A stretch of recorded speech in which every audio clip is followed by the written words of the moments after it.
దేవుని వాక్యం తెలియజేస్తూ ఒక మంచి మాట రాయబడింది. ఆ మాట ఏంటిదంటే, ఆయన ఉదక బిందువులను పైనుండి కురిపించును, మంచుతో కూడిన వర్షము వలె అవి పడును, మేఘములు వాటిని కుమ్మరించును, మనుషుల మీదికి అవి సమృద్ధిగా దిగును అనే మాట రాయబడింది. ఉదక బిందువులు అంటే ఏంటిది?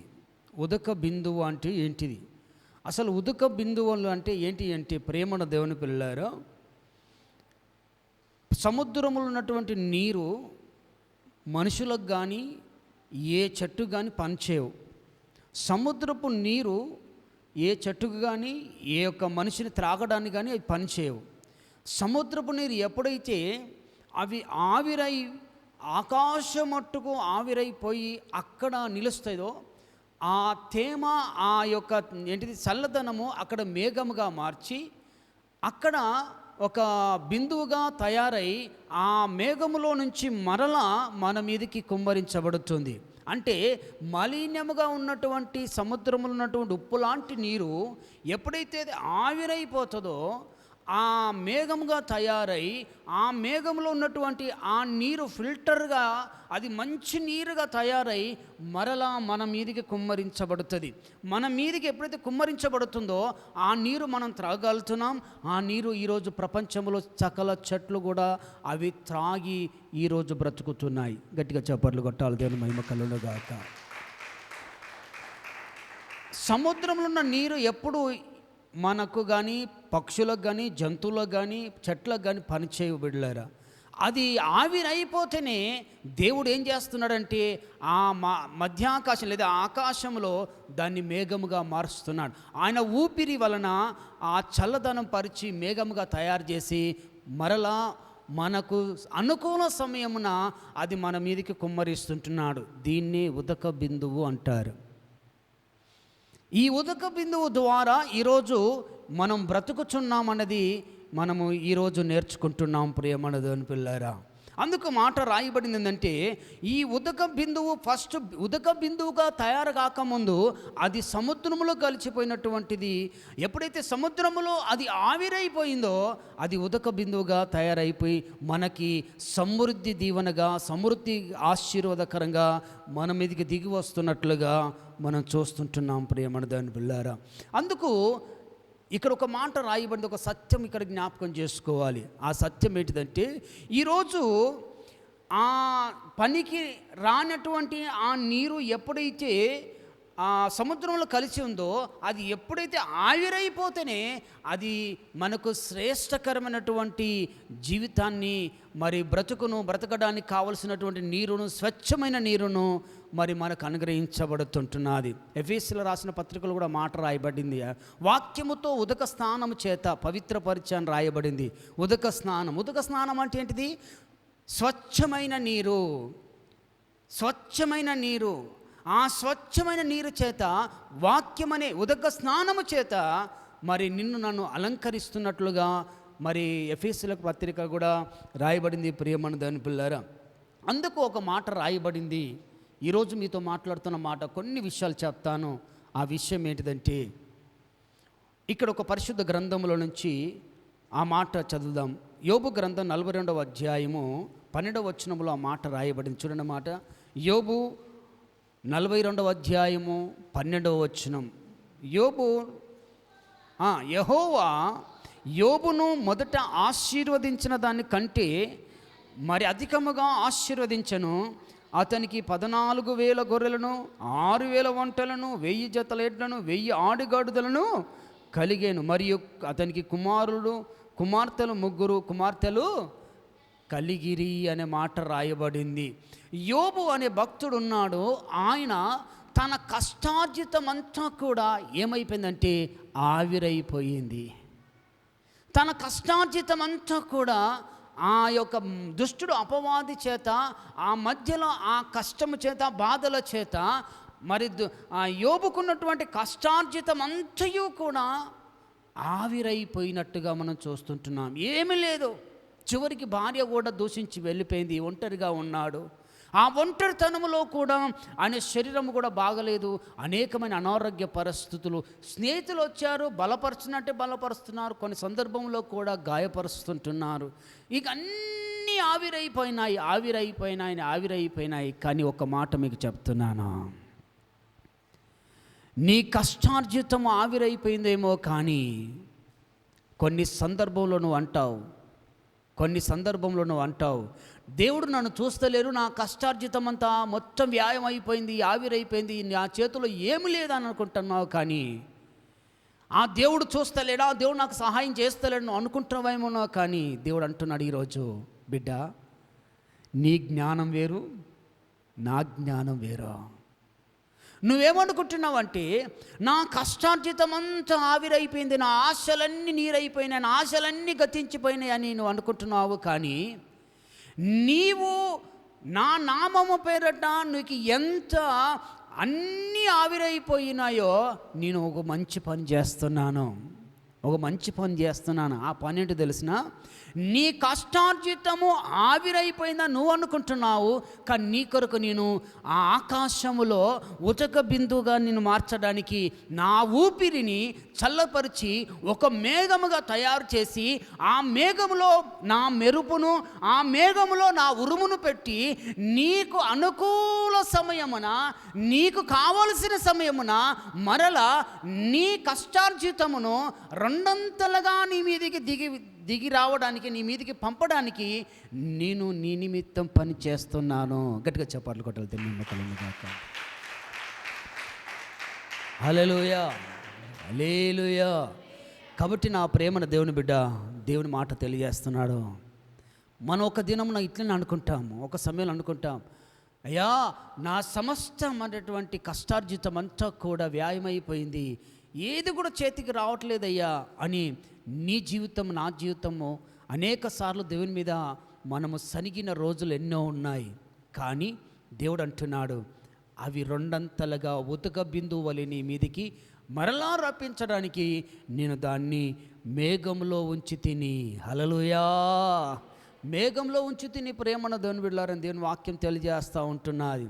అందుకే ఈరోజు నువ్వు దేవుడు చెప్తున్న మాట ఏంటిదంటే, ఈరోజు వింటున్న నీ మాట, నీకు ఇస్తున్న వాగ్దానం ఏంటిదంటే, ప్రేమన దేవుని పిల్లరా, నీ కష్టార్జితం వ్యాయమైపోయిందని నువ్వు బాధపడుతున్నావు. కానీ అది ఉదక బిందువులాగా తయారు చేసి తగిన సమయంలో నీ మీదికి రెండంతలుగా ఆశీర్వాదం కుమ్మరించడానికి, ఆత్మవర్షముగా నీ మీదికి దింపడానికి నా యేసయ్య నీ నిమిత్తం ఆయన అక్కడ పనిచేస్తుంటున్నాడు. హల్లెలూయా.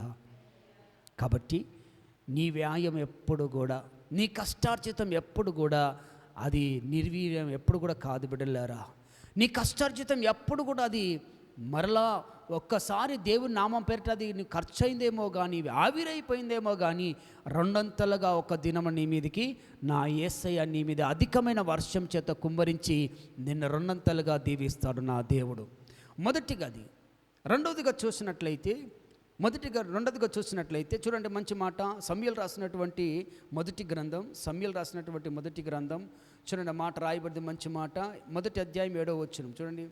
మొదటి అధ్యాయం 7వ వచనం ఆ మాట రాయబడింది. ఎల్కానా ఆమెకు ఏటేటా ఆ రీతిగా చేయించుచుండగా, హన్నా యెహోవా మందిరమును పోనప్పుడెల్లా అది ఆమెకు కోపం పుట్టించెను గనుక ఆమె భోజనము చేయక ఏడ్చుచూ వచ్చెను అనే మాట రాయబడింది. అంటే ఇక్కడ ఒక వ్యక్తి ఉన్నాడు, అతనికి 2 భార్యలుండిరి. అంటే ఒక ఆమెకు ఏంటిది పిల్లలు లేనందును బట్టి తన యొక్క ఇంకో భార్యను చేసుకున్నాడు. ఇది ఇప్పుడు కాదు, అప్పుడు ఆనాటి కాలములో. అయితే ప్రేమ దేని పిల్లరా, ఆ చిన్నామెకి పిల్లలు అయ్యారు, పెద్ద ఆమెకి పిల్లలు కాలేదు. ఈ చిన్నామె బహు టార్చర్ చేస్తుంది. ఎవరిని? ఈ పెద్ద ఆమెను. ఎప్పుడు టార్చర్ చేస్తుందంటే, తీరా అన్నం తినే సమయంలో, దీవెన వచ్చే సమయంలో, ఆమెకు పొందవలసినటువంటి మేలు సమయంలో ఈ చిన్నామె ఏం చేస్తుందంటే, పెద్ద ఆమెను బహు టార్చర్ పెడుతుంది, బహు దుఃఖక్రాంతులుగా చేస్తుంది, అనేకమైనటువంటి ఇబ్బందుల పాలు చేస్తుంది. ఇక అనేకులు కూర్చొని భోజనం చేద్దామని కూర్చునేసరికి ఆమె వచ్చి లేనిపోయినటువంటి నిందలు పెట్టేసి, లేనిపోయినటువంటి పరిస్థితులు ఆమెకు తీసుకొచ్చి భోజనం చేయకుండా ఆమెను టార్చర్ చేస్తున్నట్లుగా మనం చూస్తుంటున్నాం. దీనిని బట్టి ఆమె ఏం చేసిందంటే భోజనం మానేసి ఏటేటా మందిరానికి వెళ్ళి ఆ మందిరములో కలిసి కూర్చొని మరి తిందామనే సమయానికి అక్కడ ఇబ్బంది చేస్తున్న సమయంలో హన్న ఏం చేసిందంటే భోజనము మాని అనేక సంవత్సరాలు ఏడ్చుకుంటూ ఒక్క దినమున ఆమె ఏం చేసిందంటే దేవుని మందిరమునికి వెళ్ళి తన బాధంతా కూడా వెళ్ళపోసుకుంటుంది. తన బాధంతా కూడా తన కన్నీరంతా కూడా దేవుని యొక్క పాద సన్నిధానంలో పోస్తుంది బిడ్డలారా. తన కన్నీరంతా కూడా ఆవిరైపోతుంది. తన కన్నీరు, తన ఏడుపంతా కూడా చూడండి, అది కన్నీరై ఆవిరైపోయి అది ఉదక బిందువుగా దేవుడు తయారు చేస్తున్నటువంటి సత్యము ఈమెకు తెలియదు, కానీ ఈమె మాత్రం ఏడుస్తూ ఉంటున్నది. ఒక దినమున వెళ్ళింది, మందిరంలోకి వెళ్ళింది. మందిరములో ప్రేమను దాని పిల్లరా ప్రార్థన చేస్తుంది. ఏమని ప్రార్థన చేసిందంటే, నువ్వు నాకు సంతానం దయచి ప్రభువా, ఆ సంతానము నువ్వు నాకు ఇస్తే నేను మరలా నీకు ఇస్తాను అని ప్రార్థన చేసింది. ఆ ప్రార్థన దేవుడు అంగీకరించి చూడండి 20వ వచనములో, గనుక హన్న గర్భం ధరించి దినములు నిండినప్పుడు ఒక కుమారుని కని నేను యెహోవాకు మొక్కుకొని వీనిని అడిగితేననుకొని వానికి సమూయేలు అనే పేరు పెట్టెను. దేవునికి మహిమ కలుగునుగాక. హల్లెలూయా, హల్లెలూయా. ఈరోజు దేవుడు నీతో మాట్లాడుతున్న మాట ఏంటిదంటే, ప్రియమైన దాని పిల్లరా, ఎన్నో అవమానాలు, ఎన్నో నిందలు, ఎన్నో పరిస్థితులు, స్త్రీలారా ఎన్నో భయంకరమైనటువంటి పరిస్థితులలో నీ ఉండి ఎన్నో నిందలు పడుతున్నటువంటి నీ జీవితం కన్నీరు, ఆ కన్నీరు ఆవిరైపోతుంది, కానీ ఇంకా నాకు కార్యం జరగడం లేదే అని నీవు తలంచుచున్నావేమో. కానీ దేవుడు ఈరోజు నీతో మాట్లాడుతున్న మాట ఏంటిదంటే, ప్రియమైన దాని బిడ్డ, నీ కన్నీరు ఆవిరైపోతుందేమో, కానీ ఆవిరైపోయిన ఆ కన్నీరు ఉదక బిందువుగా దేవుడు నీకు సిద్ధపరుస్తుంటున్నాను నా దేవుడు. స్తోత్రం. హల్లెలూయా, హల్లెలూయా. నీ కన్నీరు ఆవిరైపోతుందే నీకు తెలుసు. నువ్వు ఏడుస్తున్న ఏడుపు నీకు తెలుసు, కానీ ఏడ్చి ఇంకా కానరంటే నువ్వు విసుగుపోతున్న సంగతి నీకు తెలుసు. కానీ నీ ఏడుపును, నీ కన్నీరును అది ఆవిరైపోయి అక్కడ ఆకాశములో నా దేవుడు అది మంచుగా చేర్చి, అది హీమముగా చేసి, ఒక మేఘముగా చేసి మళ్ళా నీ మీదికి రెండంతలుగా దీవెన కుమ్మరించడానికి నా దేవుడు నీ కొరకు పనిచేస్తున్నాడమ్మా. కాబట్టి నువ్వు భయపడనక్కరా లేదు. ఎవ్వరు పెట్టే నిందలకు నువ్వు భయపడనక్కన లేదు. ప్రతి కన్నీటి చుక్క అది ఆవిరైపోతుందని నీకు తెలుసు, కానీ దేవుడు దాన్ని మేఘముగా చేయబోతున్నాడు. అది బలమైనటువంటి వర్షముగా, ఆత్మ వర్షముగా, ఆత్మశక్తిగా నీ మీదికి దిగివచ్చి నీకు దేవుడు తప్పగా నువ్వు పొందినటువంటి ఆ వేదనలకు దేవుడు రెండంతల ఆశీర్వాదము నీకు కలగజేస్తాడు. ఇది రెండవ సత్యం. మూడవదిగా చూసినట్లయితే ప్రేమ దేని పిల్లరా, చాలా విలువైన శ్రేష్టమైన మాట. ఆదికాండము 42వ అధ్యాయము, ఆదికాండము 42వ అధ్యాయము 6వ వచనం చూడండి, మంచి మాట రాయబడింది. ఆదికాండము 42వ అధ్యాయము 6వ వచనం. యోసేపు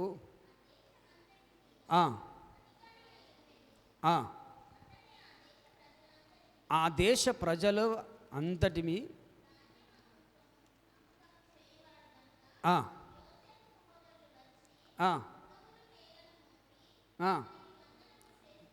చూడండి, ఇక్కడ ఒక మంచి మాట రాయబడింది. యోసేపు తన జీవితంలో మనం జ్ఞాపకం చేస్తుంటున్నాడు. యోసేపు మూడోదిగా చూసినట్లయితే ఆయన జీవితంలో అన్యాయము ఆయన అనుభవిస్తూ ఉన్నాడు. తన దేవుడిచ్చినటువంటి దర్శనమును చెప్పాడు తన అన్నదమ్ములకి, తన తండ్రికి తల్లికి చెప్పాడు, లేదా తన తండ్రికి చెప్పాడు, తన అన్నదమ్ములకి చెప్పాడు. ఆనాటి నుంచి ఈ యోసేపు మీద వారి అన్నదమ్ములు ఏం చేశారంటే పగబట్టారు, అన్యాయం చేస్తున్నారు. 17వ ఏట ఆయన జీవితంలో దేవుడిచ్చినటువంటి ఒక మంచి ఏంటిది అనుబంధమును, లేకపోతే ఈ యొక్క దర్శనమును, ఈ యొక్క భావమును ఆయన జీవితంలో కలగజేస్తానని దేవుడిచ్చిన వాగ్దానాన్ని మరి ఈ అన్నదమ్ములందరూ ఏం చేస్తున్నారంటే దీన్ని అతన్ని హేళన చేస్తున్నారు. అతన్ని బలహీనపరుస్తుంటున్నారు. తర్వాత అతన్ని చాలా మట్టుకు హింస పెడుతుంటున్నారు ప్రియమర్దని పిల్లరా. అయితే యోసేపు మేలు చేసి కీడు అనుభవించినట్లుగా యోసేపు మేలు చేశాడు, మేలు చెప్పాడు, ఎవరికి అన్యాయం చేయలేదు. కానీ ఆయన ప్రియమర్దని పిల్లరా అన్యాయ పరిస్థితులు అనుభవించుకుంటూ వస్తుంటున్నాడు. ఒక దినమున తన తండ్రి పిలిచి తన అన్నదమ్ములకి మరి ఆ అన్నం ఆహారం సర్దిచ్చిరాపో అని చెప్పినప్పుడు యోసేపు పోయినాడు. అన్నదమ్ములను వెతికాడు. అన్నదమ్ములు వెతికి అన్నదమ్ములు చూస్తున్నప్పుడు ఇదిగో కలలు కానువాడు వస్తుంటున్నాడు, వీడిని చంపుదాము రండి, వీని కలలు ఏమవును అని దేవుడిచ్చిన వాగ్దానాలను దర్శనాలను వెక్కిరిస్తూ అన్యాయం చేస్తూ అతను పట్టుకొని ప్రేమని పిల్లరా గోతిలో పడేశారు, బావిలో పడేశారు, కొట్టారు, అవమానపరిచారు. తర్వాత ఇస్మాయిలులకు అమ్మివేశాడు. ఇదంతా మనకు అందరికీ తెలుసు. అయినను యోసేపుకు ఒక సత్యం తెలుసు. దేవునికి మహిమ కలుగునుగాక. హల్లెలూయా, హల్లెలూయా. ఒక సత్యం తెలుసు. ఏంటిదట? దేవుడు నమ్మదగిన దేవుడు, తప్పగా నాకు సహాయమును కలుగ చేస్తాడు. కొట్టబడినా, హేళన చేయబడ్డా, అమ్మబడినా, చెయ్యని నేరం నా మీద పడ్డా, ఏ పరిస్థితి అయినా దేవుడు ఒక్కసారి నన్ను పట్టుకున్నాడు, నాకు వాగ్దానం చేశాడు, నాకు ఒక దర్శనం ఇచ్చాడంటే అది ఏ పరిస్థితి అయినా దేవుడు నాకు సహాయం చేస్తాడు అనే నమ్మకం ఉంది. కానీ ఆయన అన్యాయ పరిస్థితులన్నీ అనుభవించి కొన్ని సందర్భంలో లోపట గాయమైపోయి బాధపడుతుంటున్న పరిస్థితి మనం చూస్తుంటున్నాం ప్రియమందని పిల్లారా. అన్నేమో భావ్యంగా కన్నీరు కార్చింది, భావ్యముగా ఏడ్చింది, రెండంతల దీవెన పొందుకుంది. యోబేమో భావ్యమైనటువంటి పరిస్థితులు కష్టార్జితమంతా ఆవిరైపోయింది, రెండంతల ఆశీర్వాదం పొందుకున్నాడు. యోసేపేమో ఆంతర్యములో బాధపడుతున్నాడు, ఆంతర్యములో ఆయన నలిగిపోతున్నాడు. కానీ ప్రేమని పిల్లారా ఒక్క దినము దేవుడు గుర్తు చేశాడు. ఆ గుర్తు చేసిన మాట చూడండి, ఆ మాట రాయబడింది 6వ వచనం. అప్పుడు యోసేపు ఆ దేశం అంతటి మీద అధికారి అయి ఉండెను, అతడే ఆ దేశ ప్రజలందరికీ ధాన్యం అమ్మకం చేయువాడు గనక యోసేపు సహోదరులు వచ్చి ముఖములను నేలమోపి అతనికి వందనము చేసిరి. యోసేపు వారిని గూర్చి తాను కనిన కలను జ్ఞాపకం చేసుకొని మీరు వేగుల వారు అని చెప్పినట్టుగా మనం ఇక్కడ చూస్తుంటున్నాం. అంటే యోసేపు కనిన కల అప్పుడు జ్ఞాపకం చేసుకున్నట్టు యోసేపు ఎప్పుడు 17వ 16వ ఏట దేవుడిచ్చిన ఆ కలభావం యోసేపు ఆయన పొందినటువంటి అవమానాలు, అవి పొందినటువంటి కష్టము, బాధ, ఇబ్బందులు, ఏలలు ఇవన్నీ ఆవిరైపోయి అనుకున్నాడేమో. కానీ అవి ఆవిరైపోలే. దేవుడు దాన్ని ఏం చేశారంటే ఆకాశంలో లేకపోతే ఆ మేఘమునుగా ఆయన అన్యాయమైన పరిస్థితులు, ఆయన హేళన పరిస్థితులు, ఆయన నిందల పరిస్థితులు అన్నీ కూడా అక్కడ ఒక మంచి మేఘముగా తయారు చేసి తగిన సమయంలో దేవుడు ఆత్మవర్షం అతని మీద కుమ్మరించినందును బట్టి అతడు ఐగుప్తు దేశానికి ప్రధానమంత్రిగా దేవుడు చేశాడు. ప్రియమైన దేవుని పిల్లారా, హల్లెలూయా, హల్లెలూయా.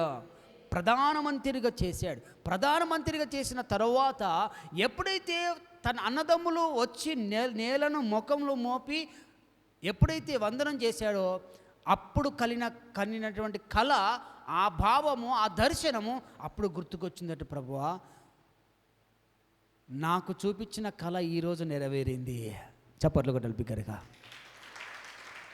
హల్లెలూయా, హల్లెలూయా. నాకు నీవిచ్చిన దర్శనము, నీవు నాకు చూపించినటువంటి ఆ భావము, ఇదిగో ప్రభా నాకు ఇప్పుడు నెరవేరింది. ఇదిగో నేను నిలబడి ఉన్నాను, వీరు మొక్కలు నేల మోపుకొని వందనం చేస్తున్నారు. ఇదిగో దేవా, నువ్వు నమ్మదగిన దేవుడు.